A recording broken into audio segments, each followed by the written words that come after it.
What is going on with Starfield right now? This past weekend was of course the 2025 Xbox Showcase, and despite quite a bit of fan excitement, Starfield completely missed this showcase, leading to many fans wondering if the game is just outright dead now. In this video, I want to bring you up to date on what's actually going on here, because thanks to past interviews and even some leaks, we do have a pretty good idea of what is coming next for Starfield. And I even think I know why it missed the showcase altogether. Starfield's in a really weird spot right now, and honestly, I agree with a lot of this fan frustration. Fans are correct to be annoyed over the lack of communication again. Following the release of Shattered Space in September, Starfield got one more free update in November, addressing some of those lingering issues from the expansion. But otherwise, after that November patch, the game went radio silent for months, where after mounting fan curiosity and even some frustration, Bethesda finally did reply to say, "We know you're eager for an update, and we truly appreciate your passion for Starfield. The team has been hard at work, and while we're not ready to share specific details just yet, we have a lot of exciting things planned for the game this year that we can't wait to talk about when the time is right. We're always listening and taking your feedback to heart. Thanks for being part of this journey with us." So yeah, definitely a nice message, but really just confirming that the game would get updates at a later point in 2025.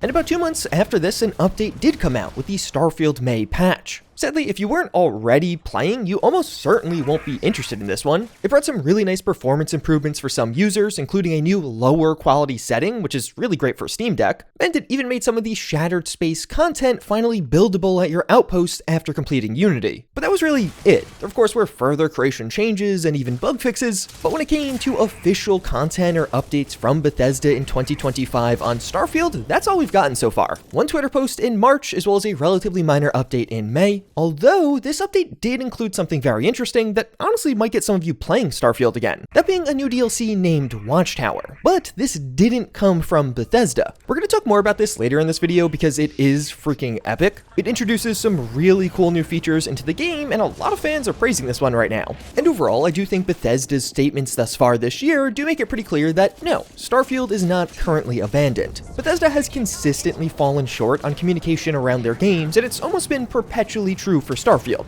I feel like this is the third time fans were frustrated and waiting months for some kind of update before Bethesda finally just releases something. So while yes, it's frustrating, I don't think their silence means it's abandoned, and instead what I think is going on is the Xbox Showcase wasn't the appropriate stage to talk about what's coming next to Starfield. Do you remember back at the start of 2024 when Xbox Era reported that Starfield would be coming to PlayStation 5 and the community freaked out? A bit later, Xbox had a podcast about how it would actually be for other games going to PlayStation 5, but at least as of then, Starfield wasn't on the table. I'm not somebody who typically jumps on board with the whole planned or coordinated leak thing, but I think in this specific example, Xbox saw this leak go public, saw the massive amount of backlash, and simply delayed their plans a bit. Because I think, yeah, the big thing that's on the horizon is Starfield's next DLC and possibly a larger update will coincide with the PlayStation 5 release of the game, basically giving the game a second chance with a totally new audience on a completely new platform, and a ton of leaks that have been coming out over the past few months are even backing this up. I mean, even just coming from the top itself, earlier this year, Phil Spencer was asked about Starfield staying on Xbox for the time being, to which he just said, no games are necessarily staying on Xbox. Tom Warren of The Verge recently said that Starfield was meant to launch on PlayStation 5 with Shattered Space in September, but for some reason that plan was scrapped or changed. And it's just a super concrete leak on this. NateTheHate, who got just about everything correct on Oblivion Remastered, has stated Starfield is coming to PlayStation 5 and intent should be announced this year. It's just a matter of when will the announcement happen. Even further saying, I would expect the gap between announcement and release to be minimal. And just as an aside, be careful where you're getting your Starfield news or info.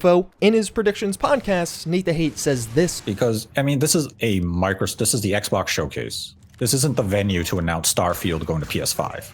And yeah, I honestly think that's your answer more or less. Starfield was not at the Xbox Showcase, but the next major update or DLC will be tied around a PlayStation 5 release, which for fairly obvious reasons, Xbox didn't want to announce at their showcase. A couple of months ago, we even saw some of these Starfield mod pages get PlayStation 5 logos, as if those mods would be available on PlayStation as well. What I imagine was going on there was some of the people in the verified creator program got early access to posting their mods on PlayStation 5, or at least adapting them to that platform, and we started to see some of that leak through. So I wouldn't be shocked if this is a release that's coming up soon. The fact that we saw mod pages get updated like this makes me me think this could be just in the next couple of months. NateTheHate even claimed that the gap between announcement and release would be minimal for a PlayStation 5 drop, and just yesterday, a Halo data miner found a new Halo API entry that, at least to this person, confirms a Halo game on PlayStation, and apparently it's coming soon.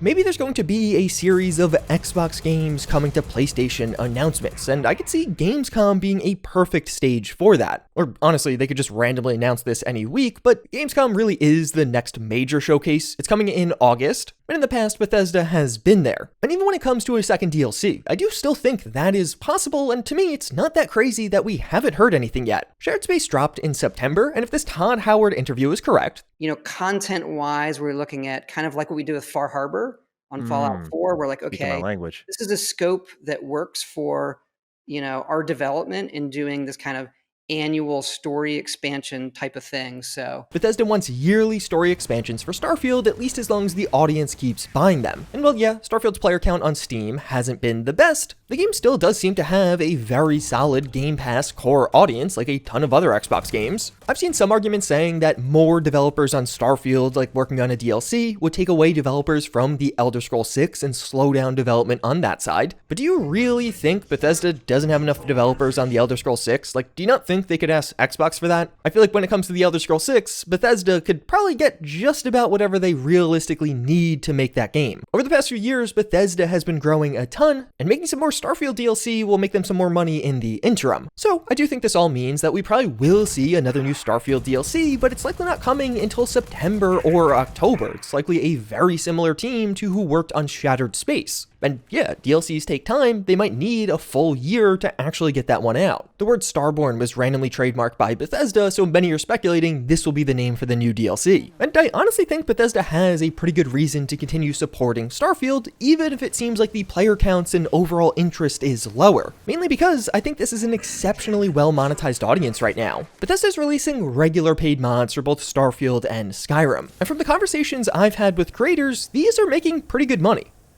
Which means quite a few people are buying these, and new choices are available to purchase just about every month. The big new option is, of course, Watchtower from Kingath Creations, which is legitimately awesome. This might be one of the best pieces of paid mod content to ever come to Starfield. It's 1,000 points, or about $10, and this does feel like a legit Starfield DLC. It'll introduce a new faction with Watchtower that does have all sorts of advanced technology at their disposal. Over time, you're going to be working with this resistance force against Watchtower. All these characters are professionally voice acted, and well, yeah, the story here is incredibly compelling and interesting. This shadowy, super powerful faction that you have to deal with. To me, what really elevated Watchtower is just the cool factor. It introduces a ton of epic new features for you to try out and use. As you play this one, it'll open up the ability to, and you really need to have, fleets of spaceships now. So as you're just flying around or even docking at certain places, you'll find some of your other ships flying with you, and you can unlock more slots for this, which just becomes a blast. With Watchtower, you get into a ton of space fights, and having fleets on your side just make that aspect of the game a lot more compelling. Having 4 or 5 ships on your own side makes some of these extended space fights a lot more enjoyable and actually feel like those epic space battles like you see in movies and TV shows. And it even gets you using some of those other often overlooked Starfield features. I ended up buying Falkland Systems to try out some modded ships for my fleet as I kept expanding my ship options, but I also needed way more crew now, and for the first time was actively searching for new people to man my ships, which was just really enjoyable and fun. You'll also unlock sky drops through this. This is going to be a new call-in that you basically attach to one of your spaceships in your fleet, and then you can call down things like a missile strike on the ground, friendly robots to help you, or even automated turrets. Some of those Watchtower enemies you're going to use enhanced gear or even mechs, so you'll need these boosts, and just overall this makes the core gameplay loop of Starfield a ton more fun. After you beat Watchtower, you're going to keep all of these new features. Then yeah, after clearing out yet another outpost, being able to call down a toxic gas strike just makes the whole experience a lot more fun. A lot of the new features of Watchtower are super high on that coolness factor, which is why I think so many fans are singing their praises for this DLC. Honestly, I think I had more fun playing Watchtower than I did with Shattered Shattered Space, which is from Bethesda officially. To me, the best way to experience this one is intertwined with Starfield already, so you could use some of the new features even just beyond some of the Watchtower quests just as you're playing Starfield, and I think this is a big part of Bethesda's plan that a lot of people are just missing right now. They're selling a lot of these paid mods, and as you have groups like Hangath Creations making content this high quality, it really takes a lot of the onus off of Bethesda to release their own content and keep their game monetized. They're already doing that through a lot of the paid mods and other creators out there. The PS5 release just means a lot more players who might be interested in buying paid mods monthly or bi-monthly. Although releasing paid and free mods at the same time has almost certainly come with a cost to free modding. Starfield's free modding scene definitely feels like it's a bit hampered compared to where other games were at this point after release, like Fallout 4 or Skyrim. A huge part of that is some of the coolest content, like some of the things I was showing you in the background of this video, are paid mods. They were released behind a paywall. With that said, if you're looking for a genuine free reason to replay Starfield right now, Star Wars Genesis is pretty incredible. This is a Starfield Star Wars mod list that you can install with an automated installer. It'll overhaul the main story to be Star Wars themed.